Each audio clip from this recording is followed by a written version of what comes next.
This is an Extra 106.3 podcast. To hear more live and local content like this, tune into 106.3 FM or download the Extra 106.3 app. Extra 106.3 and a Second Chance Bail Bonds are here to back your blue. Back Your Blue highlights special initiatives, criminal justice programs, and community events aimed at keeping our communities safer. Join a Second Chance Bail Bond CEO Daniel Matalon and host Tug Coward to learn some good news about and from the law enforcement and justice communities. Now it's time to Back Your Blue on Extra 106.3 FM and the Extra 106.3 app. Welcome to Back Your Blue on Extra 106.3. My name is Tug Coward, along with Daniel Matalon of a Second Chance Bail Bonds and a Second Chance Monitoring. Daniel, what's up, man? How are you? Doing well. We've got some special guests with us today. Officer Aaron Wilson. He is the PIO, the Public Information Officer for Cobb County Police Department, and Lieutenant Roger Nalls, Cobb Police Homeland Security Commander. That's a big title, sir. That's a big title. I can tell you. Not only does it sound like a giant title for responsibility, but I mean just because it spreads across the entire page. But you've been 26 years with the department, currently assigned with the Cobb Police Homeland Security as the commander and assistant SWAT team commander with 20 years on the team. Did you grow up wanting to do this? No. Okay. I did not. What'd you grow? Tell me like a race car driver or something. What'd you want to do when you were growing up? No, I wanted to be an architect. I actually went to Georgia Tech for a few years as an architect major. That's cool. Yeah. And what was it that made you pivot from architecture to police work? Well, quick, crazy story. Sitting in traffic in Atlanta. You're like, I've had it. I'm trying to get this fixed. It was pretty much at that point, and I saw Georgia State Patrol chasing a stolen Jeep Cherokee up 75. I said, they got the coolest job out there. It's better than any architect. And then had to call the parents to let them know I'm changing my role. How did they take that? At first, they didn't take it well. Oh, that way. Yeah. I love it. That's Architecture at Georgia Tech, and I'm going into law enforcement. Yeah, because it seems like an architect with a Georgia Tech degree would probably do, I don't know, make a grip of money. And I know police work is very glamorous at times, but y'all are underpaid. I mean, that's just as simple as you can. I agree. Yeah. That's right. Let's see if we can get somebody to fix that. I don't know who's listening right now. Better fix it right away, too. You don't get into law enforcement to be rich. That's exactly right. Nope. And also, Officer Wilson, what was it for you growing up? Did you want to be a police officer? I did. Okay. So the exact opposite. Okay. Yeah. So I actually, in high school, I remember I considered like being an architect. So I took all 4 years of like architecture related Hang on. classes. You're just trying to make him feel better No, about changing direction. I really did. So that was the plan I was going to go, and then I got to college and I realized there was a lot more math involved in architecture, and I was like, yeah, I'm not about that life. So, I still struggle with decimals and fractions, so I know what you mean. Yeah, so I know I couldn't do that. So my next best thing was to go into law enforcement. My grandfather was a chief of police, and back in my hometown in Kentucky. So I had a little bit of that growing up. And my dad, he always used to say that he wanted to get into law enforcement, but he was raised by him, and he always told him to never get into law enforcement. Okay. So my dad didn't. Okay. But I had Skip that the generation. I had that going in my mind. I was like, well, I know what my dad's told me about what his grandfather told him, but I still want to follow in his footsteps. That's cool, man. And become a cop. So. Like him, I kind of was inspired by GSP. I applied to Cobb County and GSP because from what I was told, those are the two best places to work for. Georgia State Patrol and Cobb County. Georgia State Patrol and Cobb County. And I was going to go with whoever hired me first. And it looks like Cobb County got me. So got you on here that. I am. And let me tell you, GSP's missing out. They are. I mean, they're missing out on a good officer, right? Mm-hmm. They are. Yep. So good for Cobb County for acting quickly. So you, Lieutenant, 8 years on patrol, South Cobb Precinct 2, 3 years as an officer on full-time SWAT, 5 years assigned to the training, or assigned to training as a range instructor, promoted to sergeant, assigned to Precinct 3, Cumberland area, 3.5 years, transferred back to TAC as a sergeant over the unit, year and a half, promoted lieutenant, and assigned as the commander for Precinct 2 Criminal Investigations Unit. That seems like it could be an interesting gig. It's all right. Not. Are you being sarcastic? I don't know how to take No, that. I'm not. That's more of your property crimes division, not your persons crimes. Got it. So as you'll see back on there, I switched back to patrol lieutenant. Yeah, for a couple of years. Because I like a little more action than sitting at the desk. And let me tell you, that's when you hit pay dirt. That's when you got to where you belong. That's right. When you transferred to Homeland Security Unit, 2 years now and counting. What are some of the biggest events that you've worked as part of the Homeland Security commander here with Cobb County? Since I've been there, let's see, your postseason play here would be the largest events for us to have any participation in. Yeah. So, I mean, before, when the World Series came, I was with a different unit. Sure. And we still played a large part as a SWAT unit, played a large part at World Series. But being able to be a part of the planning process, it'd be the playoffs. And now with the All-Star game coming up, World Cup coming up next year, those are some that's truly the largest event I think will be here, World Cup. Even for Cobb, even though most of your plays in Atlanta. Yeah, I was going to say, so walk us through what you can of how Cobb would be involved, even though it's going to be way down at Mercedes-Benz. Well, some of the practice facilities will be in Cobb. Okay. Yep. The hotels. Sure. Some of the hotels are possible locations for teams to stay. Sure. A lot of it's not set in stone yet, so it's still in a planning process. Obviously, the Battery is going to be a huge draw for a lot of the visitors downtown coming up to pull them out of Atlanta up to hear different events going on.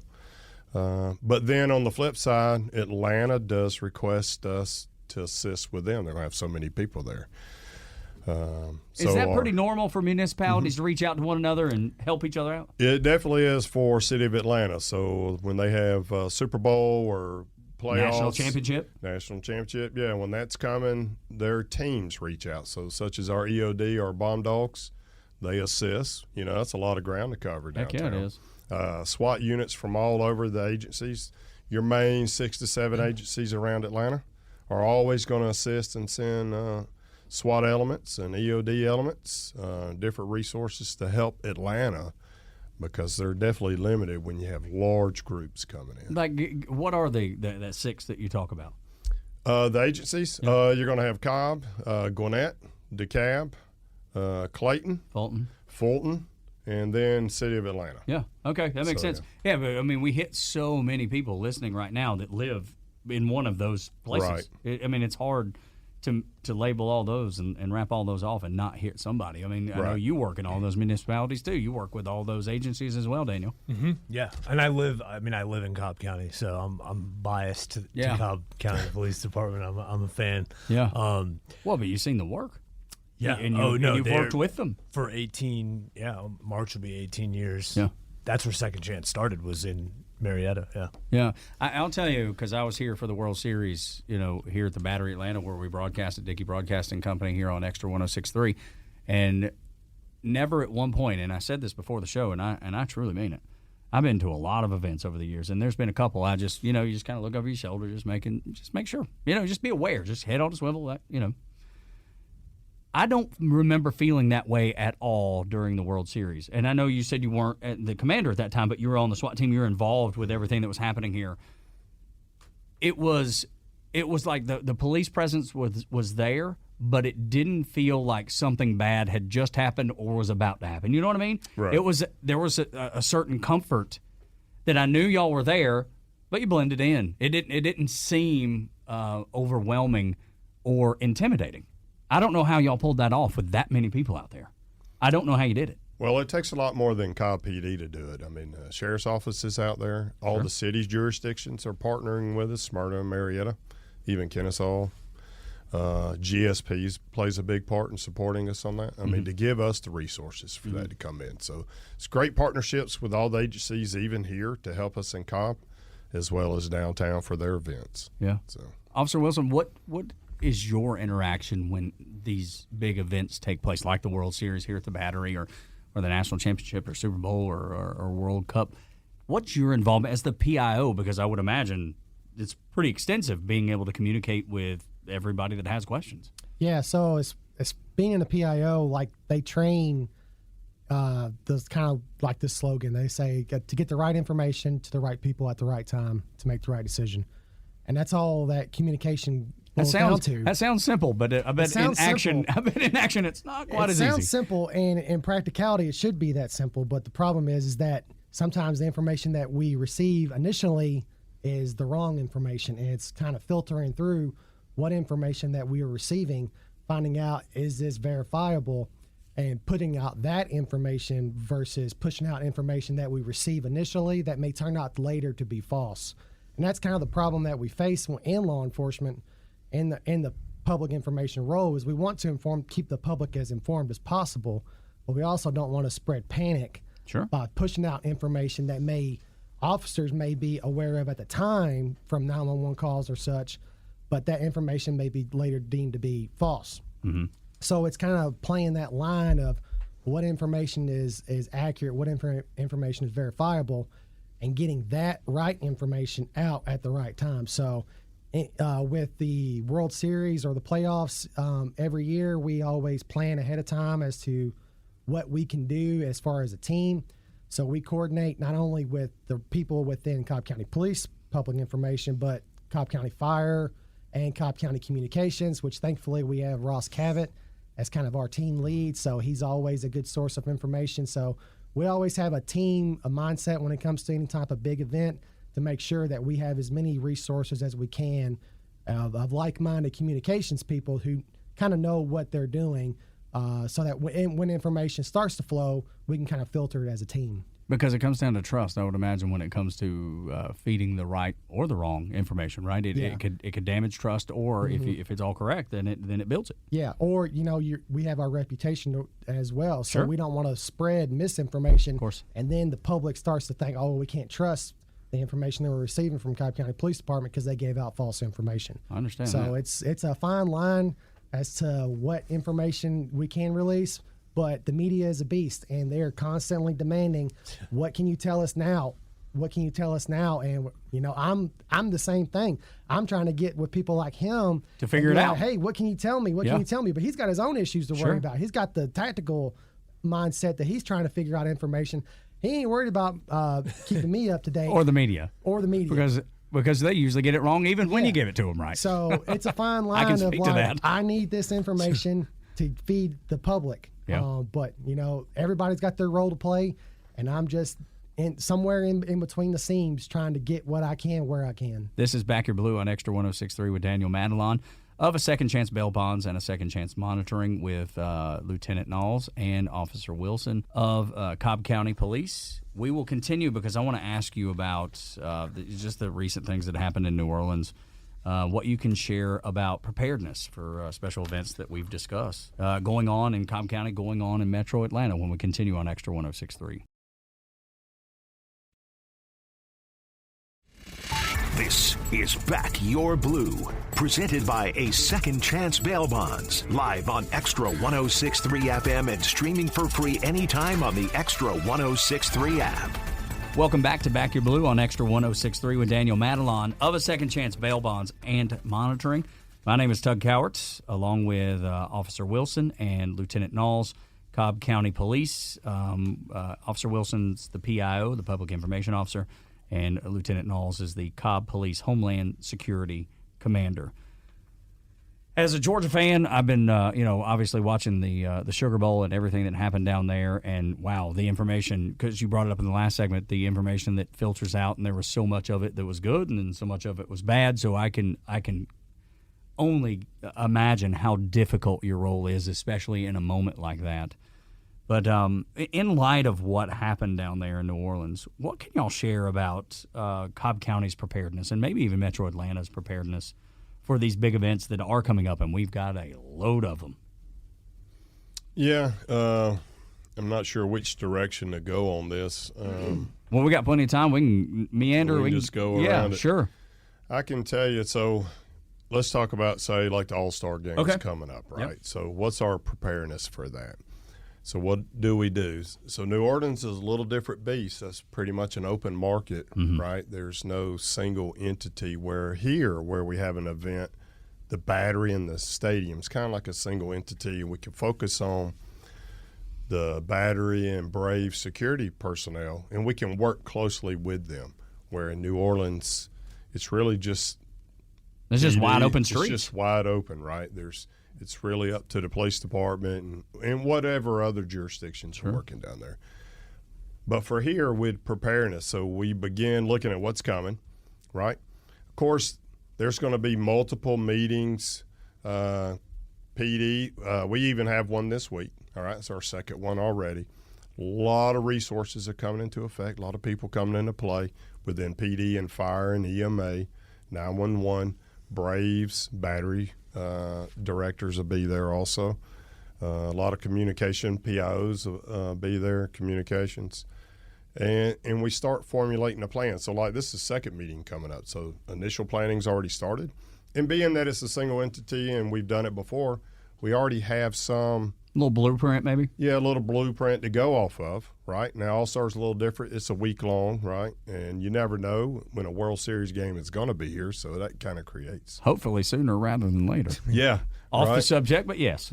But anyway, when it comes to preparedness, I think we have a good relationship with the Braves and Battery personnel in being prepared for such a large event. We have other areas here. We have the Galleria area. You know, we have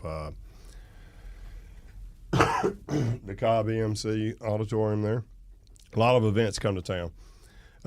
But when it comes to preparedness, we look at what we need, right? We see if we got the resources available, what kind of money it's going to take to get some of those resources. That can always be something that stands in the way, right? Yeah. Is that something, though, that the Braves would fund? And maybe this is an ignorant question to ask. I don't know.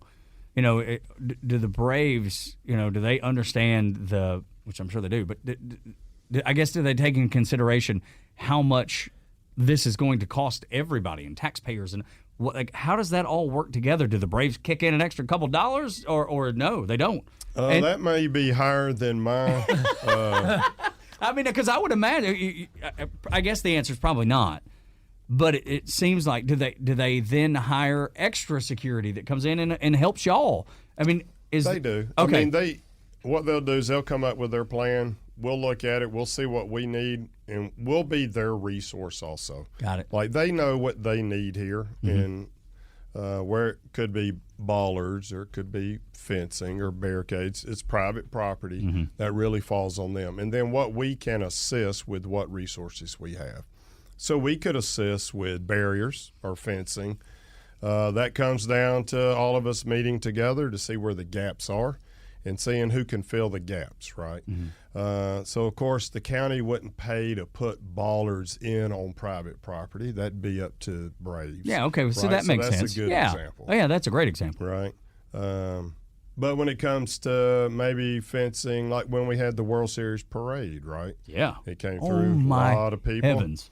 You know, we had to borrow fencing from City of Atlanta. Interesting. And that's those same relationships when you prepare for large events. You make those partnerships.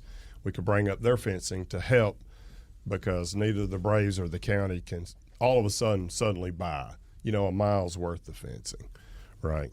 But we make those partnerships and we get it done. So it just really depends on the resource that is needed. Yeah. And then from your point of view, does the community have thousands of questions for y'all about whether it's, hey, how are we paying for this? Or is it B, how are we keeping people safe? Or I would imagine the community questions flow into you when there's an event like, and we'll just use the World Series for example. Yeah, people always assume like that, you know, that their question is going to be a stupid question, but I feel that way occasionally. A lot of people may have the exact same question as you do.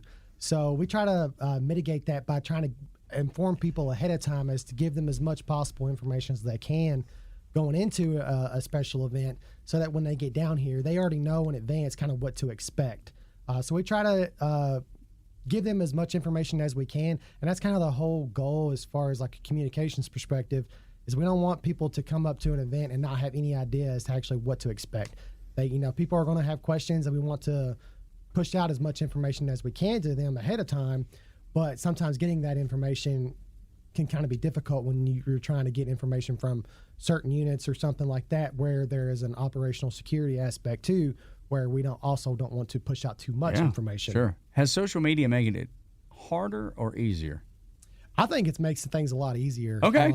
I wouldn't have suspected that being the answer. I'm 30 years old. I grew up in this type of environment. Yeah. So to me, social media is a tool. At big megaphone. Big megaphone at my disposal. Somebody that did this job 10, 20 years ago, like my previous supervisor is my mentor. He grew up in this job before social media was really a thing. Probably don't care for it much. So, well, he's actually pretty good at it. Okay, but, all right. But somebody like grew up in that environment versus somebody like me who grew up with this technology at my disposal. We have two totally different perspectives. Okay. So I look at social media as a way to push out as much information as possible. I've taken a lot of PIO classes, and one thing that they like to teach is to not rely so much on the news media as in years past. You being the so they're authority. Saying us, the Cobb County Police. You're PIO, the authority. We are the newsroom. We That's want right. the public to come to us for their news. We don't want to tell our message to the news. Well, it gets convoluted. It's like the game of telephone. And then they try to push out their own version of what we're trying to say. It's like, no, that's confusing. We're the source. Come to us because we have the most verifiable information. I love that. Daniel, what about you when it comes to social media? Has it made your job easier or more difficult? I would say easier too. I mean, I think because the bandwidth, and I'm older than you for sure. I'm in my 40s, and we didn't have a lot of this social media stuff, obviously, early on. But I mean, we jumped on it right away as a company, and it helps also with tracking people down and stuff like that. I mean, I can't tell you how many fugitives we've caught because of social media. They're on Snapchat. They're checking into this location. They're live streaming from Topgolf. Talk about a knucklehead. I'm on the run and I'm checking in at Topgolf. They can't stay off social media. It's wild. But I know not every criminal is dumb. But that's dumb. I mean, that's about as dumb as it gets. Well, Lieutenant, I've asked everybody else. What about you in the world of social media, in what you do? Does it make it more difficult? Does it make it easier? No, it doesn't make it more difficult. Is it easier? It's easier for us to find information, such as he was just talking about. Yeah, I would imagine so. As Homeland Security, we cover different areas. So we also cover, let's just say an extremist group, right, has an agenda, and it's going to involve being at the stadium, right, during an event. They post that on social media, and we see it, and we're able to follow it, and we can get information from that that helps us make a plan of what our response would be. And it also gives Braves Battery a resource also. So does it make it harder? There's parts of social media that makes the job of a police officer harder when there's snippets of information or snippets of video that don't show an entire true story that can make it difficult for us, right? Yeah. Mm-hmm. But I think overall social media assists us a lot in our job. Do y'all dig deeper? Let's say your example. Does then the investigation part of what you do, and please excuse my ignorance if I'm asking the question incorrectly, you can help me. But when you see something like that, you said an extremist group is going to do something crazy or protest or whatever they're going to do. Mm-hmm. Do y'all then go into action, okay, let's make sure that's really all they want to do is protest, which is protected, and not do more? Do y'all investigate that? Do y'all try to figure out, make sure that that's the plan? We do. We try to look ahead, see what their previous history at other events. Okay. Sometimes they post videos. Sometimes they're talking about it. We get an idea, right? Mm-hmm. Sometimes you never know what it is because we can't be on the same sites they are, right? Accessing some of these sites that extremist groups use opens up my computer where they can possibly have access to a county computer. Mm-hmm. So we have to be careful with what we do. Right. Right. But, yeah, we definitely use it. You have to. Yeah. Right? You have to. I mean, it seems like it would be almost derelict not to. Right. But I could see exactly what you're saying, too, about when you only get a piece of the story. And I'm sure you run into this, too, Officer Wilson, when people are mad or upset or misled because of a piece of information that gets out, not from you, but maybe like a news outlet reporting something that you said and not getting it exactly right. I can see where that, and the lieutenant's talking about, where that makes things difficult. Yeah, I mean, we've had our own crisis over the years with social media where people push out information, that's very one-sided, that doesn't tell the whole story, and we want to tell our version of what happened because we have dash cam and body cam to back up what actually happened, but there is a process as far as if something is under investigation. Me as a communications perspective, I'm like, hey, let's release the video, or let's get it all out there. But sometimes there's a strategy to win. But once you do something once, then it's kind of expected that you do that every time. Sure. So anytime we have something that is a crisis that's breaking out on social media, as a communicator, I'm like, hey, I'm, in the chief's ear or my supervisor's ears, like, hey, this is what's going. I can foresee where this is going to go. I can see where this is headed. And if we don't do something quickly, we're going to have our own crisis at hand. Gotcha. And sometimes that does play out. And, regardless of what opinions are being said online or versus internally, what we are trying to do to stop these this information from spreading, this misinformation from spreading, is also that fine line as to how are we going to play this. Mm-hmm. So it's sometimes my job is a lot of fun, but sometimes it's very difficult when the crisis happens, because you're also based on your training and experience what needs to be done, but you're not the person making the decisions. So you're as my role, I'm here to facilitate an opinion. But at the end of the day, the chief of police is the executive of the police department, and anything that happens falls back on him, not me. Right. So your goal is to make sure. My goal is to make sure that the chief has all the information at his hands and he can make the right decision. So that's where they teach in PIOs to get the right information to the right people at the right time to make the right decision. Love it, man. Just following that chain of command, getting it all right. Lieutenant, because we talked about this a little bit, the preparedness for the special events that are going to be happening. Are we ready for something like that could happen, like that did? I'm obviously not wishing or hoping or putting it out into the world that something bad happened, but are we ready for something like that? Because I bet people are concerned. Oh, I bet they are too, and God forbid it does happen here, right? Wouldn't want the tragic situation to happen. But is Cobb PD ready or Cobb SO ready? Oh, yes, sir. I love hearing that. I love hearing that. type of event, so what you have is a vehicle-borne attack that and then he gets out and becomes an active shooter, right? Mm-hmm. The training that is done at Cobb PD, yearly training since 2011, we do full-scale active shooter training. And I don't mean just tabletop. I mean we use schools, we've used Lockheed.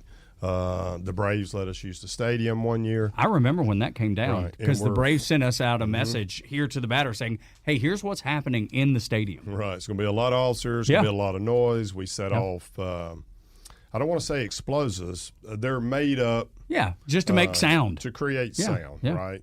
We moulage a lot of downed people to give the full effect of a lot of trauma.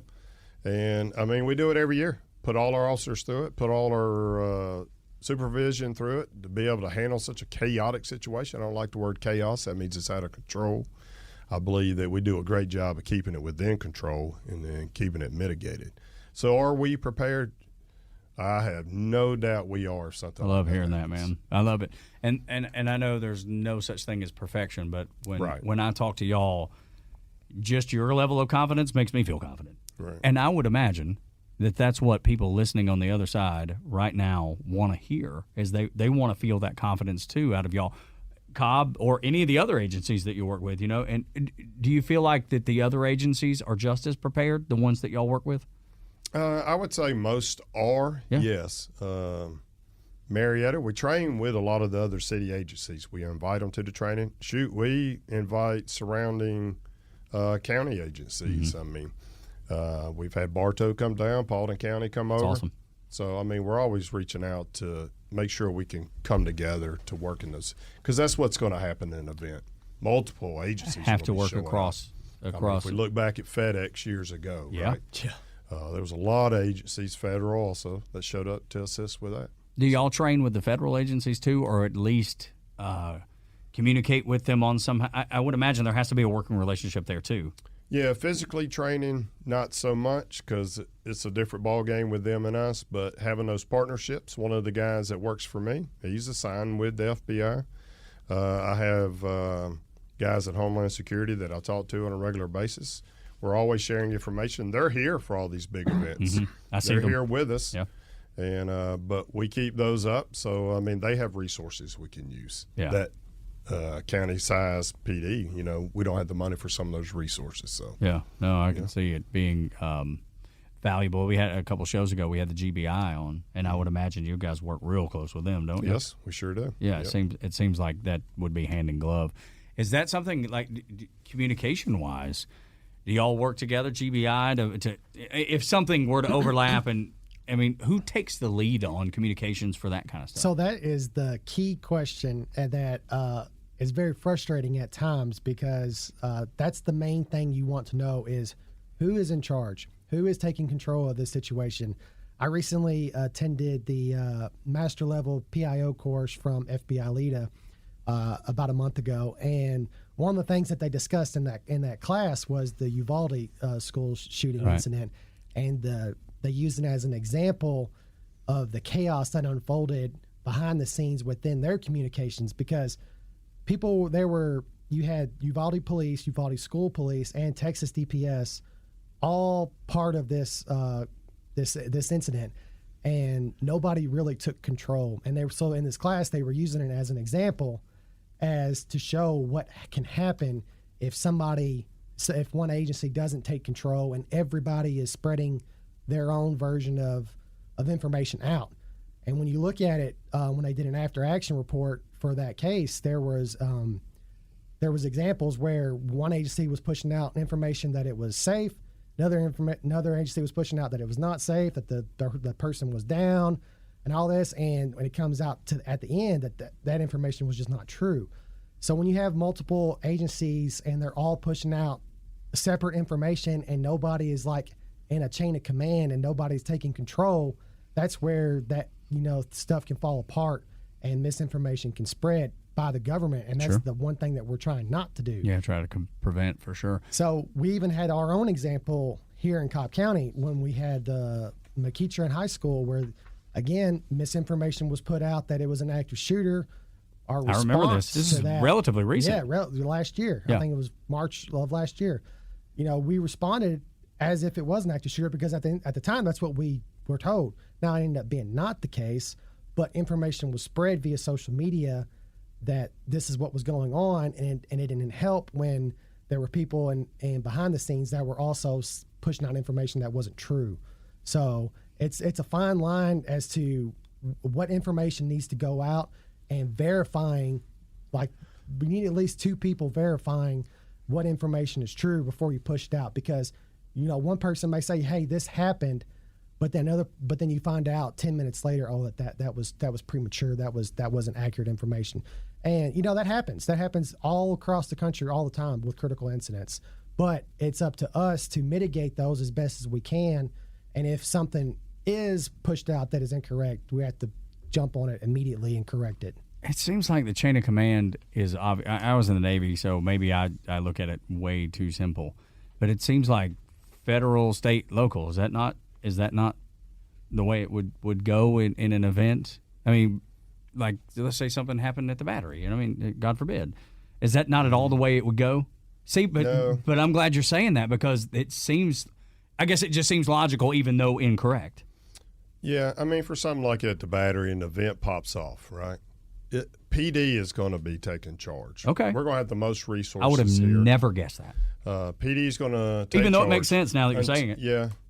Would the state come in and assist? Yes. Would the federal government show up and assist? Yeah. Could they eventually take over? Yeah. But as the event is ongoing and from get-go to hopefully, tactical end, it's going to be PD that's running. Just because you have the best knowledge of the area, of the Battery, of the whole situation.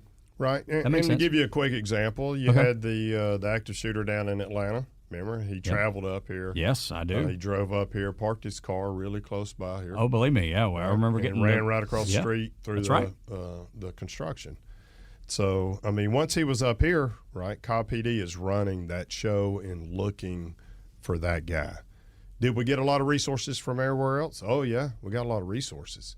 But it still stayed intact with Cobb PD. Were there some communication breakdowns? There is sometimes. Oh, my gosh, but that seems like it's impossible to escape completely. There's nothing perfect. Right. Yeah, there's nothing perfect. But still, in the end, pretty quickly, I mean, we were able to locate him. Yeah. And to be honest, a lot of that, them putting out information on social media, getting the right information out, and then we get eyewitnesses to call in because, hey, that guy looks like the guy they're saying they're looking for. If it hadn't have been for those couple of 911 calls from eyewitnesses, it may have taken us longer, but it worked out great. And that reminds me of the whole the New York shooter with the United Healthcare thing. Mm-hmm. Wasn't it an eyewitness that saw him in Pennsylvania, and ultimately that's how they brought that guy in, right? If I'm not mistaken. Yeah. Right. That's the way it came. So, I've always heard eyewitnesses are not the best witnesses, but maybe that's just in a courtroom. And when you see him, sometimes. At least. Yeah, makes sense. All right. This is Back Your Blue on Extra 106.3 with Officer Wilson and Lieutenant Nalls from Cobb County Police and Daniel Madelon of A Second Chance Bail Bonds and A Second Chance Monitoring. When we come back, changes in technology and what roles that plays, especially with like the Real-Time Crime Center, which I assume y'all work with really closely. We'll talk about that next on Extra 106.3.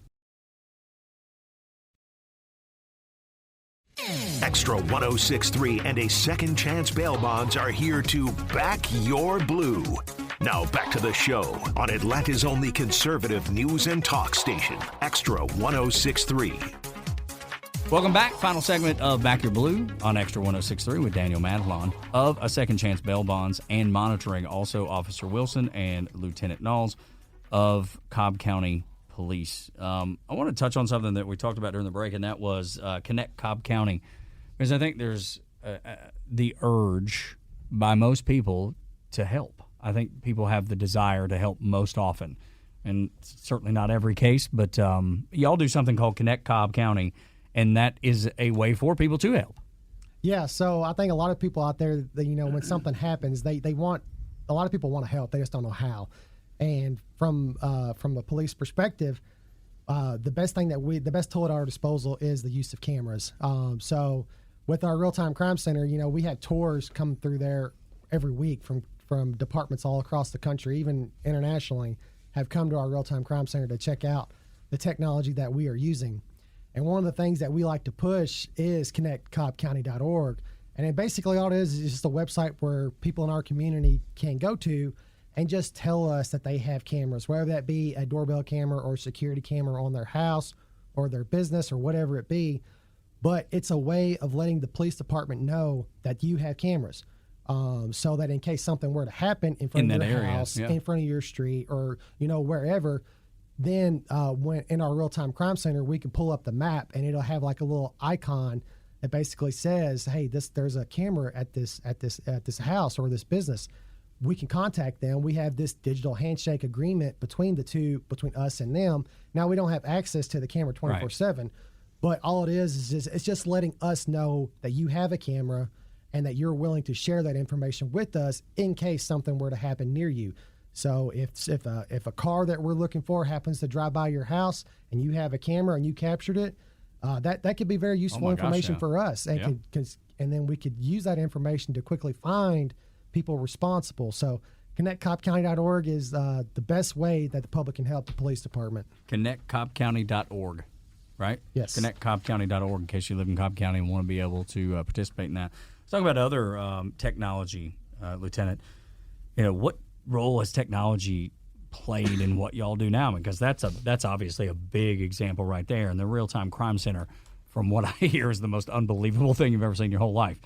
I would imagine technology has taken what y'all do for a living to the next level of being able to support and help the community that you serve.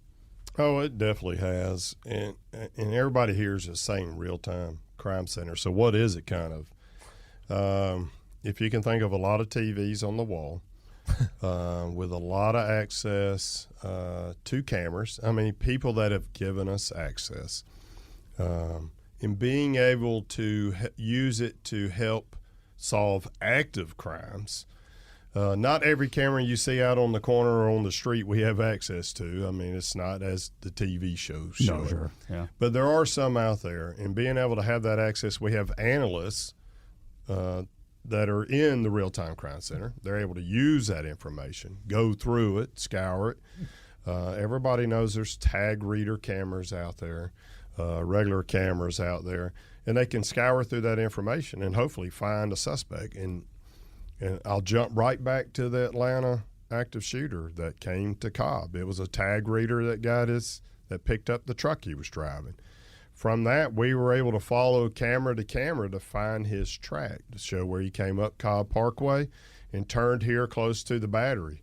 And being able to use that technology is how we were able to even locate him. Without it, nobody would have known where he went. No, we probably don't know where he'd be at right now. We don't know. Is it incredible? Yes, it's extremely incredible what we're able to do these days. Still a long ways to go, yeah. But like anything, money is the obstacle in front of everything. But to me, it blows my mind away as a 26-year veteran and what we had back in the day. Versus what you got now. Yeah, when we were finally getting dash cams, to what we have now is incredible. When you watch, if you watch any of the coverage of what happened down in New Orleans, you see the different cameras, right? Is that similar to what Cobb County is capable of when they do have access? Yeah, it's similar. Like some of those CCTV cameras could be police installed cameras, it could be business cameras. We have partnerships with a lot of the businesses around here, as Aaron was talking about. We don't have 24/7 access, but if an event goes off, there's technology now where it's almost like flipping a switch, the business can, and that gives us real-time access to their cameras to see what's going on. That's a possibility these days. So could that have been what happened there? Sure, it could have been, but not sure exactly what type of camera setup they have. I just remember, now that the story is, probably almost a week old now. You've seen, just the person, turning on streets and surveying, with this doing surveillance of what he wanted to do, and then even leaving explosives. I think I'd seen, but it was just fascinating now afterwards, as horrible as it was, to see it in almost real time. I guess it wasn't really, but what would have been real time, and having that play out on national television is just unbelievable. I'm glad the good guys got it. Oh yeah, if I had to guess, I would think New Orleans PD had partnerships with some of those cameras in order to get that video that quick. If you think back to the Boston Marathon bomber, they had to go and pull video in days and days and analyze it. Yeah. But to be able to get real-time video, there's probably partnerships in place to have access to it. But the real-time crime center, I would imagine, is just is it the central hub, maybe the heartbeat of kind of Cobb County Police, you think? I think it's becoming that way. Yeah, it seems like, because I was in the Navy and I worked in the operations. I was an operations specialist, and the Combat Information Center was where every piece of data came for the entire ship and the entire battle group. So from a guy that doesn't know police work at all, that's what it sounds like to me. All the comms would come in there, all the radar sweeps, who was near this ship or that ship or near the the aircraft carrier. We knew at all times. We knew what was happening, and that's what it sounds like. The central, I don't know, the central hub, I guess, for a lack of a better that'd be a good name for it. Exactly. You're on the right trail there. There you go. Is there anything else that y'all want to hit? Anything you want to say or get in the last couple minutes here? I'm good. We're good. All right, covered it all. Oh my! It's such an honor to talk to you, and thank you for what you do. It really is. Having men like you both to serve this community. This community is better for it, and you don't get told thank you enough. So we want to do it here on Back Your Blue, just to say thank you. Well, thank you. Yeah, absolutely. Appreciate it. Yeah, Daniel, appreciate you giving us this platform and this opportunity to meet with folks like this and let the community know that they're in good hands. And there's just nothing better than that there. Cobb County's great. That's right. County he's a little biased over there. This guy's he's hometown home, man. I love it. I'll throw one last thing out there. Cobb County Police is always hiring. So if there you go. Those are the PAO guys. He knows what's up. Yeah, you want to be a part of some of the best, join CobbPolice.com, and you can come and be a Cobb County police officer as well. Join CobbPolice.com. That does it for us on Back Your Blue. See you next week. This is an Extra 106.3 podcast. To hear more live and local content like this, tune into 106.3 FM or download the Extra 106.3 app.